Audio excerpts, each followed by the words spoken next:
పగిలే రాళ్ళని పునాది చేసి ఎదగాలని,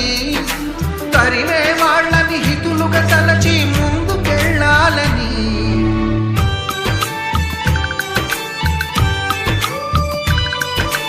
కన్నుల నీటిని కలల సాగుకై వాడుకోవాలని,